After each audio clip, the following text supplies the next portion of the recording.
là. Parce que ne pas souhaiter que Diomaye réussisse, c'est ne pas être patriote.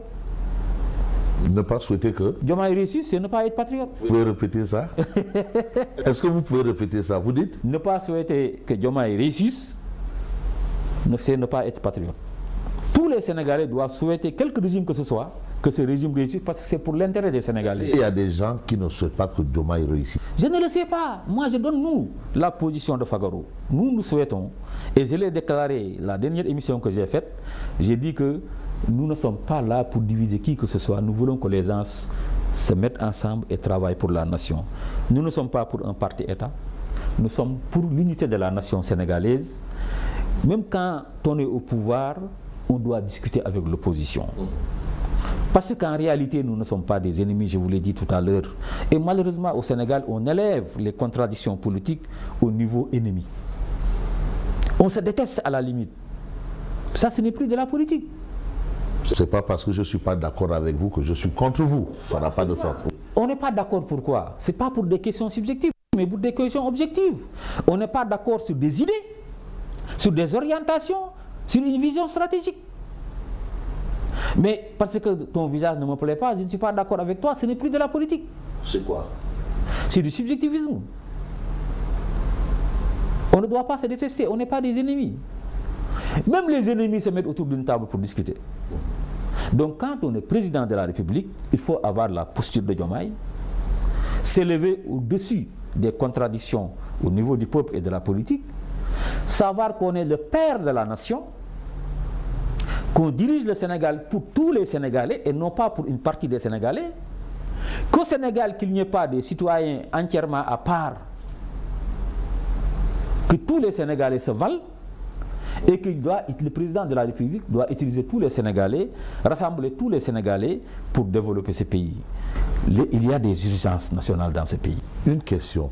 Est-ce que, à votre avis, vous imaginez le président Diomaye réussir sans le PASTEF? Je ne suis pas dans... Je ne peux pas prédire l'avenir, mais moi je t'ai dit ce que je veux. Je veux que PASTEF intègre, reste dans la coalition Diomaye président. Et si PASTEF refuse? Mais ça c'est PASTEF, je n'y peux absolument rien. Et Diomaye président, et il faut que Diomaye président soit pour que Diomaye réussisse. Je ne dis pas Diomaye président, tous les Sénégalais doivent travailler et souhaiter que Diomaye réussisse. Parce que c'est le Sénégal qui va réussir. Oui. Moi, je me suis opposé 12 ans à Macky Sall. 12 ans. 12 ans, je me suis opposé à Macky Sall. On m'y a invité, je ne suis pas allé plusieurs fois. Ils m'entendent. On m'y a invité plusieurs Macky fois. Sall. On m'y a invité plusieurs fois. J'y suis pas. Pas Macky Sall directement, par intermédiaire. On m'y a invité plusieurs fois, j'y suis pas allé. Pour autant, je n'ai pas souhaité que Macky ne réussisse pas. Je n'ai pas souhaité. Parce que ça, on ne peut pas le souhaiter à son pays. Il y a échec dans son pays. On peut ne pas partager certaines orientations, certaines priorités. Hein? Mais moi, je disais à quelqu'un qui voulait m'amener chez Macky Sall qu'il faut qu'on discute des priorités dans le pays. Je lui disais à l'époque, le terre c'est bon. Mais moi, je serais pour un train moins cher et couvrirait par exemple toute la banlieue dakaroise parce qu'on ne peut pas développer un pays sans train. Donc, il faut que les Sénégalais sachent que nous aimons tous ce pays. Nous sommes des fils et des filles de ce pays et que la réussite de ce pays nous incombe tous. Si quelqu'un souhaite que ce pays, que le président Diomaye ne réussisse pas, qu'il y ait une crise au Sénégal, on ne sait pas où est-ce que ça va mener et personne n'y échappera. Mais oui, mais la coalition Diomaye est accusée d'être une plateforme politique pour permettre au président de se présenter en 2029. Vous acquiescez? Nous ne sommes pas partis là-bas pour une candidature Diomaye, on ne nous a pas parlé de ça. On ne vous a pas parlé de ça? Honnêtement, on ne nous a pas parlé de ça. Honnêtement. Très franchement, et si moi en avais parlé, je l'aurais dit. Et si c'était le cas, vous l'aurez accepté? On appréciera. On ne peut pas apprécier une situation qui ne se présente pas. Non, on ne peut pas apprécier. Moi, je ne suis pas un sorcier politique. Mais vous allez cracher dessus, non? Vous savez, nous sommes dans un parti démocratique. Et dans une coalition, on prend les décisions de manière consensuelle. Donc, quand une situation... En fait, moi, en tant que marxiste-léniniste, j'ai fait une réflexion concrète sur une situation concrète. Et c'est ce que nous avons fait. Nous avons réfléchi par rapport au contexte lourd du Sénégal. Tout le monde est d'accord que le contexte est lourd et il y a des difficultés énormes dans ce pays. Il y a des défis à relever. C'est pour ça que nous avons rejoint pour participer à relever ces défis. Mais le temps est court, vous n'avez que 3 ans pour relever ces défis. Vous pensez que c'est suffisant les 3 ans là? Même si en 3 ans... 3 ans, on peut régler tout ce que vous avez dit là, ramener de l'argent, mettre tout le monde à l'aise, tout le monde content. Mais on peut travailler à régler les problèmes avec les FMI. En 3 ans? Non, pas, mais régler le problème, il faut qu'on le fasse dans quelques mois. Oui. Mais et le reste? C'est très urgent cette question. Oui. Parce que les FMI, vous n'avez pas d'accord avec les FMI, les partenaires bi et multilatéraux ne travaillent pas avec vous. Oui, c'est vrai que c'est une garantie quand même. Une garantie. Vous savez ce que les gens oublient, c'est qu'il est arrivé que le FMI reste plusieurs années sans prêter de l'argent au Sénégal. Mais il y avait un accord qui permettait au Sénégal de lever des fonds dans le partenariat multilatéral et bilatéral. Malgré tout, il y a le programme le presse quand même qui est là pour freiner l'hémorragie. Non, je ne pense pas que le presse puisse régler le problème. Si le presse pouvait régler le problème, le gouvernement arrêterait de négocier avec les FMI. Nous avons besoin du FMI actuellement. Vous savez, M. Fabrice Ngoma, quand on parle de souverainisme à un homme de gauche, vous prêchez un convaincu. Mais encore faudrait-il avoir les moyens de ce souverainisme. Il faut avoir les moyens de ce souverainisme. Un homme de gauche qui n'a produit pas face avec le souverainisme, c'est rare. Mais on est d'accord sur ça, mais faudrait-il avoir les moyens? Le monde, on ne le construit pas en un jour. Même Dieu, vous savez, ce qu'il faut faire, c'est qu'il faut faire avec le contexte dans lequel nous évoluons. Dans le contexte actuel du Sénégal, le Sénégal ne peut pas se passer des bailleurs de fonds multilatéraux et bilatéraux. Donc nous sommes obligés d'avoir un accord avec eux, sinon nous ne pourrons pas tenir. Il faut payer les salaires, il faut payer la dette et c'est colossal. Et encore qu'il y a le fonctionnement de l'État. Il faut continuer à construire des hôpitaux. Il faut continuer à construire des écoles, recruter des enseignants, continuer à produire des universités. Parce que nous avons une population qui se multiplie rapidement. Et les agences de notation ne font pas cadeau. On ne fait pas cadeau. Donc nous sommes dans une note assez très basse, à risque, qui fait qu'aujourd'hui, quand nous empruntons de l'argent dans le marché, les taux d'intérêt sont élevés. Et ça ne nous arrange pas. C'est pourquoi il est important, crucial, urgent, de conclure un accord avec les FMI. Et nous devons créer toutes les conditions pour conclure un accord avec les FMI. Moi, je ne suis pas FMiste. Mais qu'est-ce qu'il faut faire dans ce contexte actuel? Nous n'avons pas les moyens de nous passer du FMI. J'aurais bien aimé connaître les ressorts nécessaires pour nous passer du FMI. Mais ce n'est pas aujourd'hui le cas. Donc, à chaque situation, il faut faire une réflexion concrète. Aujourd'hui, un accord avec les FMI peut sauver l'économie sénégalaise. Sans accord avec les FMI, ce sera extrêmement difficile et les prochains jours, prochains mois, nous édifierons sur ça.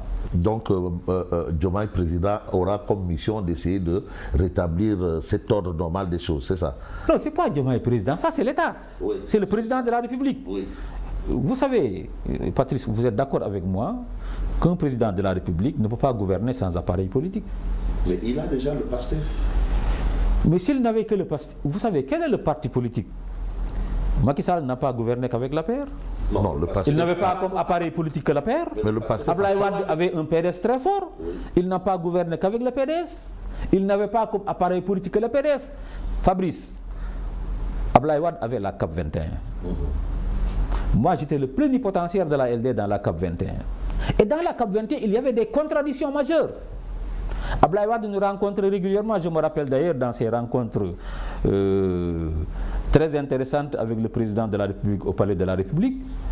Et moi, nous à la LD, on a l'esprit critique et on donne des positions objectives.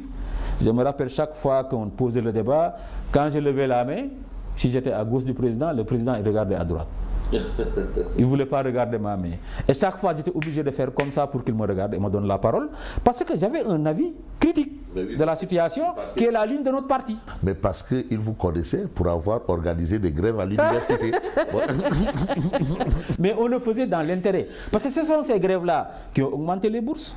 Ce sont ces grèves-là qui ont permis de construire des amphithéâtres, de construire des pavillons universitaires et d'améliorer les conditions de vie et d'études des étudiants. Oui. Donc, c'était ça notre rôle en tant que syndicaliste, améliorer les conditions matérielles et idéales. Donc, l'idée de voir Diomaye être candidat en 2029 ne vous emballe pas, vous, de Fagaro? Pour moi, c'est pas... Vous dites non. Faites-moi dire ce que j'ai dit. Oui. Nous disons aujourd'hui que ça ne doit pas être ça le débat. Ce n'est pas ça le débat. Non, le débat sur une candidature éventuelle de Diomaye doit être écarté du jeu politique. Ah bon? Doit être écarté du jeu politique. Encore que ça ne relève que de lui. Moi, je ne parlerai pas à sa place. Mais il y a des enjeux de l'heure qui se posent à nous pour lesquels nous devons nous mobiliser. Mais Diomaye, il lui reste 3 ans et quelques. Pourquoi épiloguer sur sa candidature éventuelle? Mais oui, parce que 3 ans, c'est court pour, par exemple, transformer le sable en or.